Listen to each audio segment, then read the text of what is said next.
Good evening. Welcome back to another great season of Conversation Starters.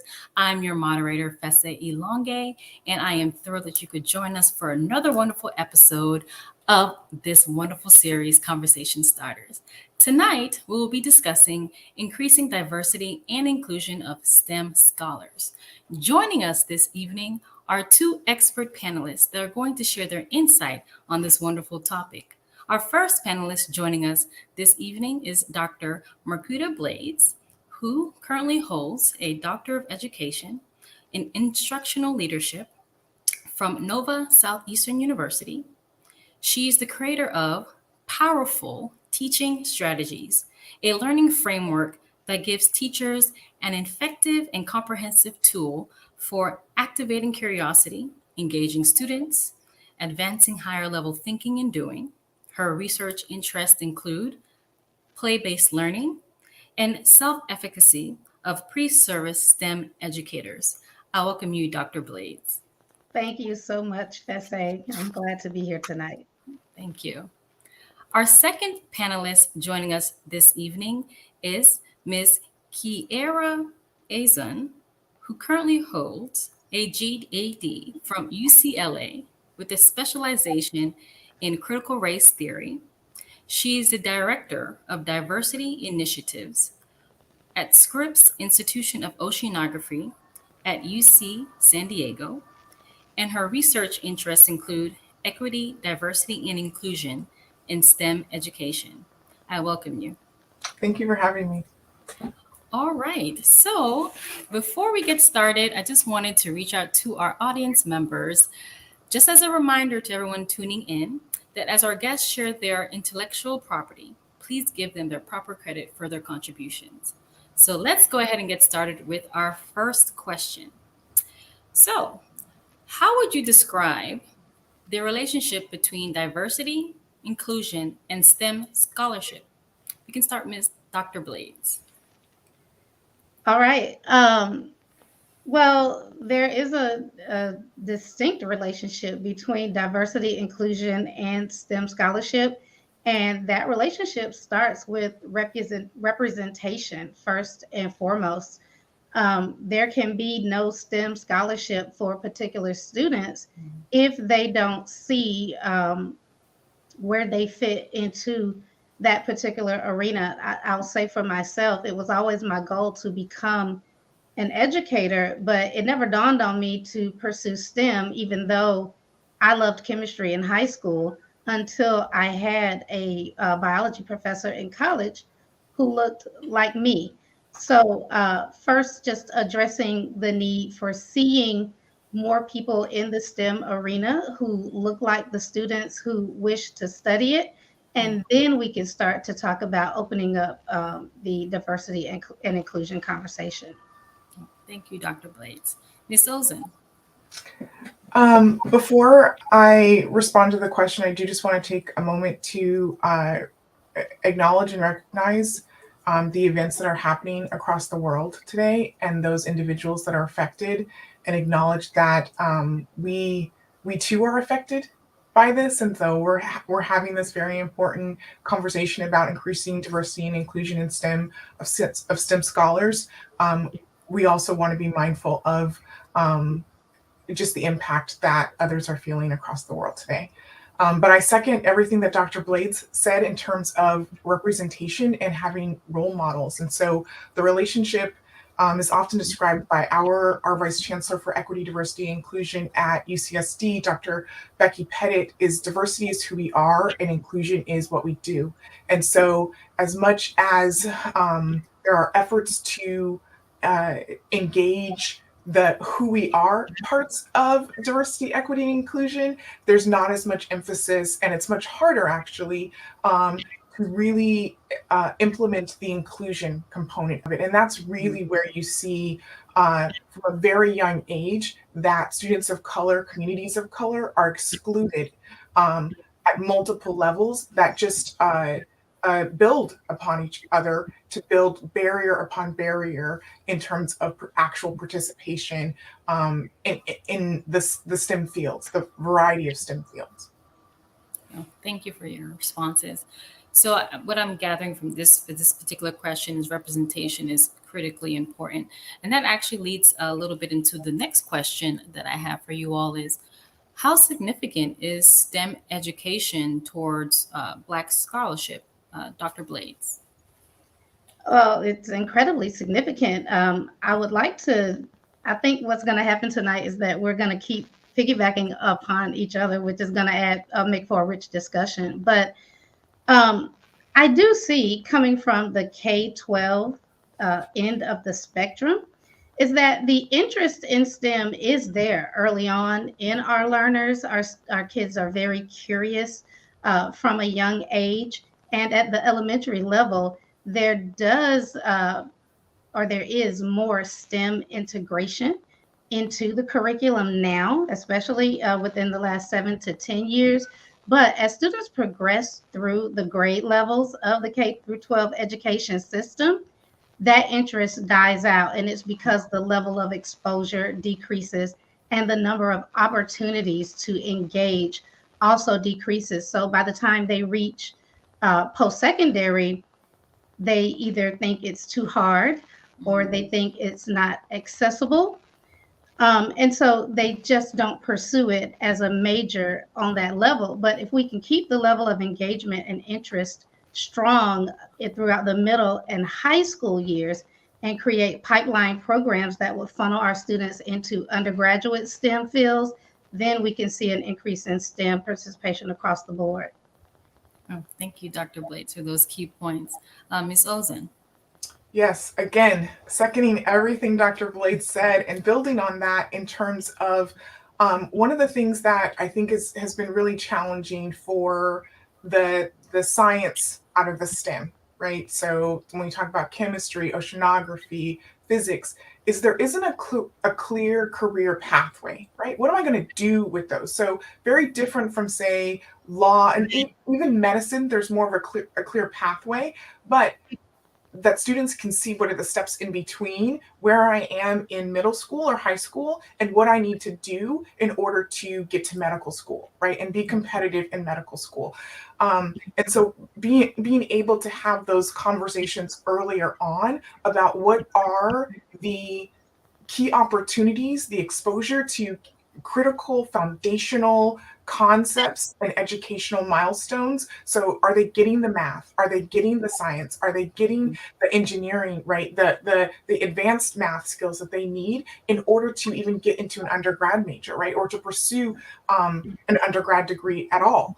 And then addressing also the socioeconomic factors and structures. And so recognizing that these students are often going to underfunded schools and underfunded communities where there isn't this clear, the next step for me is college. The next step for me is an undergraduate degree, even in the universities in their hometown, right? So let alone saying, oh, I need to go to a university somewhere in another city or in another state. So having those conversations earlier, really connecting those dots clearly and acknowledging both the lack of access and working with programs to plug those gaps, right? So what are the bridge programs and making sure that all students of color, all communities of color, but recognizing that, again, the Black community has been this chronically underfunded, under-resourced, underserved community that is in need of special attention, right? Cultivation of interest and access for these particular fields that just hasn't really been there, right? We developed the HBCUs, but we also need to encourage Black students that it's okay to go to an HBCU, right? You don't have to go to these other institutions in order to have a quality education that allows you to be successful in these STEM fields. No, thank you. You all provided great points in highlighting that what I'm understanding. And I'm thinking to myself, as I started going through my journey, the interest in STEM was often the narrative changed from my K-12 to the university level. But no, thank you for providing that insight. So now that we've talked a little bit about the Black scholarship, the next question that I have is, what are some benefits and challenges in the promotion of diversity and inclusion in STEM education. Go ahead and start with Ms. Ozan. So some of the benefits I would say are, there's the business case for diversity, right? We get better outcomes, we get more innovation, we ultimately get better profits, better products, right? When we have diverse groups. So we know some of the benefits, but the benefits to the actual student, right, is they're not suffering from the isolation, the imposter syndrome, the mental health issues that come along with being often the only person of color or only Black scholar in a particular department, in a particular field, at a particular institution, right? So that travels with them throughout their academic career and can have lifelong consequences. And it's hard. It's hard to be a Black academic in America. Let's be really clear, particularly in a STEM field. But we persist, we persevere, right? And so the challenges again are keeping us there, right? Retention, right? Acknowledging, recognizing, rewarding our efforts and contributions. And so once again, the challenge is that inclusion piece of diversity, equity, and inclusion is getting to that part. No, thank you for those points. Dr. Blades. Well, I believe the benefit is just adding on the benefits, and I'm going to mostly speak from the K-12 arena because that's where my professional experience has been. But the benefit of promotion of diversity and inclusion in the STEM fields is that we get more STEM educators who can then promote the pipeline into STEM careers. The challenges, though, are some of the things that I've mentioned before. The stigma that we have in our communities around the STEM fields, particularly science, because that's the discipline of STEM that most people are familiar with. And normally when we say STEM, sometimes we're saying it, but we're really only talking about science.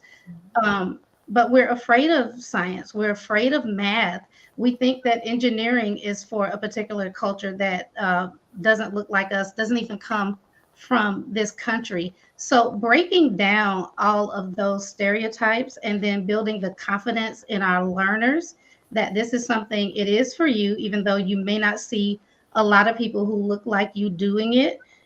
You can be good at it. It's just like any other skill. You learn, you practice it, and it's something that you kind of grow into.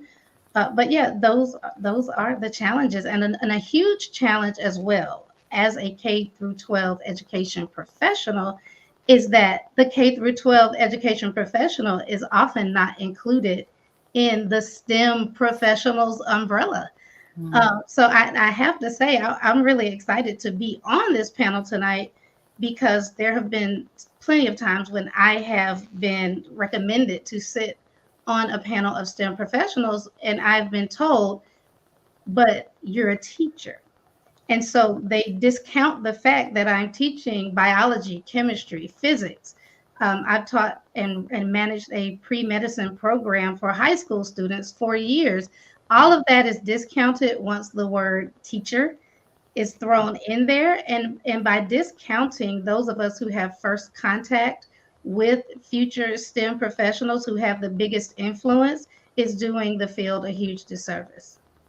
Can I just add really quickly that what Dr. Blades said about including teachers and K through 12 educators is so critical because diversifying STEM field also includes diversifying who's teaching those K through 12 courses. And that's often the place where students are either receiving that positive feedback or receiving negative feedback that's saying, yes, you can take this AP course. Yes, you should take this science class. Or no, you shouldn't because we don't think you're going to do well in it. Right. And so I've heard again and again from students of color saying that it was in those formative years, right, that they were told by someone of a different race or ethnicity of them that you can't do this. You shouldn't do this, right, because you'll fail.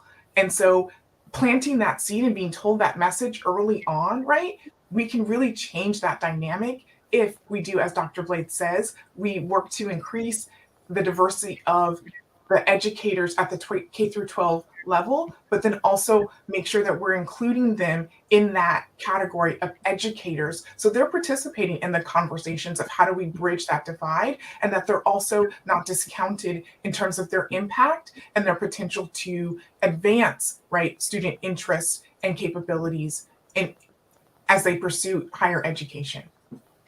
Kiara, I apologize. Can you tell me how to pronounce your last name, please? Ozan. Miss Ozan, I'm going to add to that. It even exists amongst the K through 12 STEM educators. As a high school chemistry teacher, I was the only one in my department who looked like me in a couple of schools where I worked, and I did not teach honors or AP at that particular time. So I taught the on-level general college prep chemistry, which is still a rigorous course, but I was often discouraged by my own colleagues not to do certain labs with my students and not to engage them in certain other types of learning experiences that they felt, well, if they're not AP, why are you even exposing them to that? So as much as we would like to say the challenges exist outside of our discipline, we have a lot of infighting, if you will, that needs to be addressed before we can even take it outside of the discipline and to get others on board with our efforts to increase the diversity and inclusion in STEM. I mean, thank you for the response to that question. I'm enjoying this conversation, and I hope reaching out to our audience members, if you are currently tuning in, please add any questions or any feedback to our wonderful panelists here that are sharing their insight on this topic. Please like, share with your colleagues and professional networks, as they are providing very critical information on STEM education and diversifying STEM scholarship. So with that being said, we can go to our next question. I know we talked a little bit about HBCUs, but how significant are HBCUs in promoting STEM education? Dr. Blades. Well, again, critical, because this is where you're going to have a heavy concentration of Black students, and that's where you have a captive audience, if you will. So if they have been missed in that K through 12 experience, now is the last opportunity to expose. And one thing that I would like to see universities do across the board is to open up those first 2 years to be a more exploratory learning experience, and maybe get away from some of those traditional prerequisite courses that really don't contribute directly to a career path, because our students have such a disconnect from that first taste of science they got in elementary school where they really, really loved it. And then maybe they had a bad experience in high school. So they need an opportunity to play around a little bit, see what captures their interest. 9 times out of 10, students are interested in something that is very closely STEM related, if not STEM itself, but they just haven't had an opportunity to have enough touches and exposure to it to know that that's what they want to pursue. Thank you, Dr. Blades. Ms. Ozan. Yes, I would also agree that the ability to explore, right, and what HBCUs provide that predominantly white institutions can't provide is that sense of community, the self-confidence, right? That I'm not a unicorn. I'm not the only one. I can do this because others like me are doing this, is something that HBCUs provide. And I want to as the words, as our guests share their intellectual property, please give them the proper credit for their contributions. I'm trying to appropriately credit the individual that said this or posted this. So this was either Dr. Brendan Jones or Dr. Vernon Morris, but they tweeted at some point that 1 year at HBCU can heal 12 years of K through 12 education, right? And so just recognizing just what a different experience that is, what a unique experience that is, particularly for Black students, when they're coming from perhaps an under-resourced K through 12 experience, going into an institution that supports them, that recognizes them, that sees them, is so important, and can plant really important foundational seeds, right? A support network that they can then tap into when if they do decide to go on to graduate school education. It's often those connections, right, and those foundations of where they were able to build that yes, I can mentality. I deserve to be here because I worked hard, I'm smart.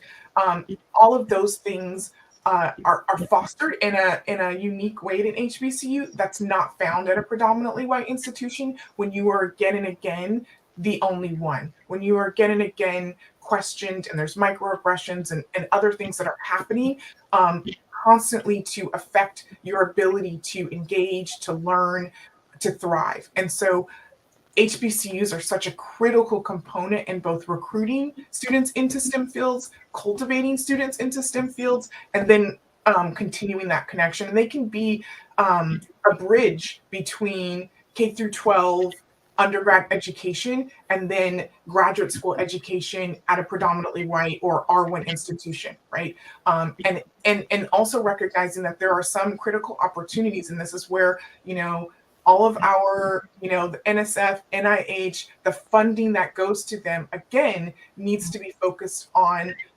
cultivating relationships, authentic relationships between Harvard institutions and HBCUs, to allow those students and faculty at those institutions to more actively participate in research, cutting edge research, and innovation that's needed for the future of STEM. No, thank you very much, Ms. Ozen and Dr. Blades, for your insight into this question. So I know we've been talking a bit about the institutions, and I want to now focus a direction looking at leadership. And that brings us into our next question. What are effective strategies that academic leaders can implement to promote diverse and inclusive recruitment practices of STEM scholars? Dr. Blades. One of the best ways to do this is through strategic partnerships, and I believe Ms. Azin just kind of alluded to that, creating those relationships between organizations and schools that will allow opportunities for students to explore, to shadow, to become members of pipeline programs. We need to really start to leverage those people in our communities who already have the students' attentions, like our Black Greek letter organizations. I know when I was a student in K-12, and I was fortunate enough to be educated in a school system where pretty much all of my teachers were Black, and the majority of those teachers graduated from HBCUs, and most of them were members of Black Greek letter organizations. So I was a little naive to this issue, honestly, until I started teaching, not the issue of STEM, because we didn't even call it STEM back then, but just to the issue of the lack of representation in terms of students even having a Black teacher ever in their lives. That was foreign to me because my childhood was different. Teachers picked me up at home and they actually took me to Morris Brown and Clark Atlanta. So I was able to witness that culture. But that is such a huge part of what we need to do in order to bridge this gap so that our students not only have the interest, but they have the opportunity at several turns to become involved and to get that exposure, and then to have mentors in fields that people that they can reach out to. Some students already know early in life that they're going to go into a certain field, and they already have contacts at the colleges and at the companies where they might work. I mentioned a pre-medical program for high school students that I used to manage, and in that program, I would say out of 375 to 425 students, maybe only 10 or 15 of them would be Black. But the majority of the students, their parents were physicians. They already knew where they were going to medical school. And our Black students, this was their first real opportunity to explore what a medicine career was all about. And some of them were there even on a scholarship. So this goes back to what you said before, Miss Azine. And when you're one of very few, you're really focused on mastery and getting everything right, not really focused on the experience and just being in the moment. And so that's something that prevents our students, when they feel the pressure of all of those other factors, it prevents them from being fully engulfed and seeing it as a real possibility. So I think I've gotten off of what you asked me, the original. What can leaders do? So we can work as leaders to create and promote these types of programs, and just making sure that our students are aware of what's available to them, and making sure that they take advantage of it. Yeah, thank you, Dr. Blades. Ms. Ozan. I will add to that by saying that if we recognize, retain, reward, and create space for our Black scholars in higher ed currently, right, to engage in recruitment activities, right, that include engaging undergraduates and include outreach to K through 12 in those underserved communities, that creates space, right, for them to do so much more. A lot of times I hear from diverse faculty that they are overburdened, right, with service requirements, teaching loads, the research, right? They are, again, because they are the only one, right, or one of the only, they are focused on exactly what you said, this mastery. They have to, their research has to, their publications, right, their teaching evaluations, all of those things have to be on point all the time. There's no room. And so any effort or time or energy that is spent doing the mentorship, doing the K through 12 outreach, doing the community engagement around science, around STEM, right? Those are seen as extras, right? That they have to almost do in their personal time. So they are compressed in terms of the pressure and the weight that they feel. And I've heard for faculty of color, right, this isn't something that they do because they want to add it to their CV. This is something they do because it's a part of who they are and how they do science, right? Is engagement with the community and bringing others along with them. The other part is that there are some individuals who feel like they are grateful for the positions that they're in, and they feel like this is a way of paying it forward, right? That this is part and parcel of how we do higher education. So when you think about higher education in the broader sense of like, okay, so what does that education component entail? And so academic leaders can create space, right, for the faculty of color to engage in those activities in a way that does not apply that extra pressure on them, right? Another thing I would say is faculty diversity or student diversity is driven by faculty diversity. So you have to hire diverse faculty. And so, an example of what UC San Diego is doing is we are actually doing a cluster hire called Advancing Faculty Diversity, where we're intentionally recruiting Black scholars to come in, and we're hopefully bringing 10 to 12 scholars. That changes the face of the campus.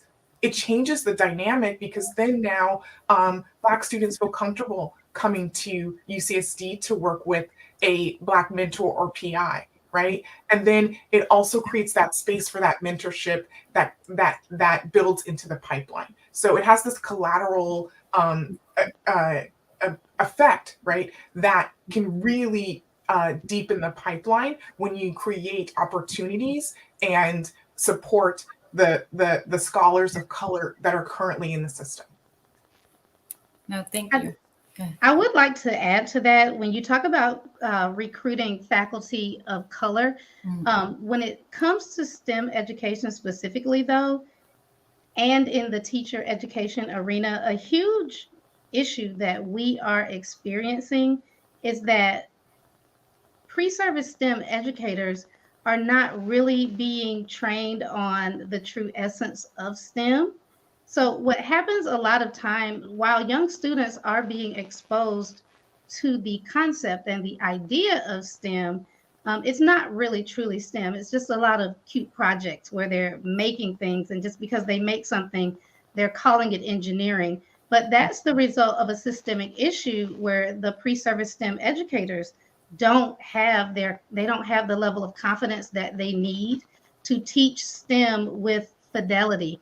And so that's another issue when it comes to the recruitment of not only faculty of color, but those who actually have a true understanding of those STEM disciplines so that they can teach it to the pre-service teachers with fidelity so that that can also be passed down to our students and they're not getting a watered down version of STEM.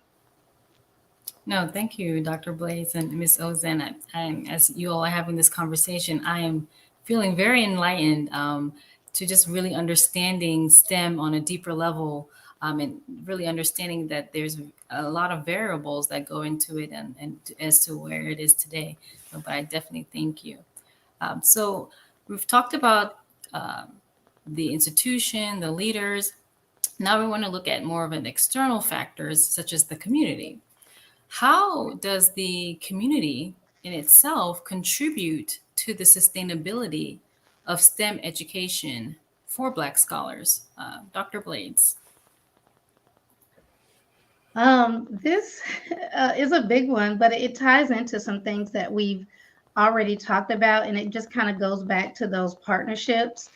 And what we really have to do first is educate the community on what STEM is and what it is not. And it's not just donating a ton of supplies so that students can make cute projects out of them. But what it also is teaching our students where math, science, technology, and engineering processes show up in the things that we do in everyday life. And if we look at STEM through that lens, then any organization in the community can be a STEM partner. Any organization can allow students to come in and see what's going on behind the scenes, and then allow them to see where STEM is taking place in those processes that make that particular business run. I even think about things like just having outdoor spaces where kids can just kind of get out and play and wonder. So just having a safe community where our children in particular can go outside, they can be outside, they can pick up things, they can make up games, and they can just be curious about nature, which is something that's very natural to children. But our children are a lot of times, they are, yeah, the word just really just left my head. No worries. They're discouraged from doing that. And that's because sometimes they don't live in an area where it's safe to do so. So our parents inadvertently, we kill that curiosity process in our children because we tell them, don't do that. And you can't go over there. And you're asking too many questions when that's just the natural process of curiosity. And that's how children grow and learn and learn to ask questions and to come up with different ideas about things. So making our communities a safer place for our children to go outside and just have those everyday normal experiences is a way that our community can support STEM development. No, thank you, Dr. Blades. Ms. Ozan. Yeah, I'll second again everything Dr. Blades said. You know, when we think of communities and acknowledge the, again, under-resourced, underserved, right, underfunded nature of the K through 12 environment that our young Black scholars are often faced with, right? We have to address this from how do we heal the community? How do we create space? So when those students are primarily concerned with housing and having enough to eat, right, and their physical safety, it's hard then to say on top of that, yes, you should also be engaging in STEM education and you should be taking an AP course. We have to create space for that, right? And we have to, yes. And so part of creating space for that is the organizations that say that it's their mission to help these communities, right, need to be inclusive of members of those communities, inclusive of Black parents, Black K through 12 teachers, Black activists, Black organizers, Black faculty at local institutions, Black specialists, right, experts in their field. Include us in those conversations from the very beginning in terms of how the design is for that community engagement. Because again and again, what we find is there's a program that's built for Black success, but it's not built by Black people or with the Black community, right? That particular, and not saying that the Black community is this homogenous culture. It's not built for that particular Black community that you're trying to engage with, because you didn't go and actually get their input and their what's important to them, right? What needs might you need to satisfy before you have that STEM education conversation. And so we just have to have a real conversation about meeting people where they are and responding to actual needs rather than what feels good, what sounds good. Like you said, yeah, let's build this, cutesy project that this kid takes home and their parents are like, what are we supposed to do with that? Right. So really trying to make it an authentic, genuine connection that has the potential for long-term and short-term impact, educational, academic impact. No, thank you, Ms. Ozen and Dr. Blades. I mean, you really have broken down all the concepts and ideas and the key principles that really need to be looked at when we're talking about STEM education and diversifying it and promoting it within our community. So I thank you very much for all that information. Well, that concludes the questions on this topic. But before I let you go, I do have one important question that I'd like to ask you both. How has your affiliation with the Black Doctoral Network helped to enhance you personally and or professionally? Ms. Ozan. I will say that I first interacted with the Black Doctoral Network a couple of years ago, and for me, it was a transformational experience. I didn't go to an HBCU. I went to UC Santa Barbara and then to UCLA. So I was not given that opportunity to really see myself as a full member of the Black community. And so that was a space where I first felt that real connection. And then in terms of it personally, it has helped me have a deeper understanding of my own academic journey and how, as challenging as it was, that I wasn't alone in having that experience, right? So it's validated my experiences at predominantly white institutions as a Black academic and as a Black scholar. And so for me, BDN has been broadening my network, but then also broadening my understanding of my own personal academic journey and helping me better connect with that journey so that I can help others who are similarly situated. So it's been an amazing experience, and I'm very thankful to BDN and the resources, the podcasts, the conference, all of those things that allow us to connect as a community. No, we thank you, Ms. Ozan, for being a part of BDN and your continued membership. Dr. Blades. I was first connected with BDN in 2018. I presented at the conference, I believe it was in Charlotte, North Carolina. I gave a workshop, and it's been helpful for me being connected with the Black Doctoral Network because my career as an educator has been K through 12, and I didn't earn my doctoral degree as a full-time doctoral student. I was teaching at that time. So I didn't engage on the scholarship side in terms of research and publishing and presenting at conferences while I was completing my doctoral studies.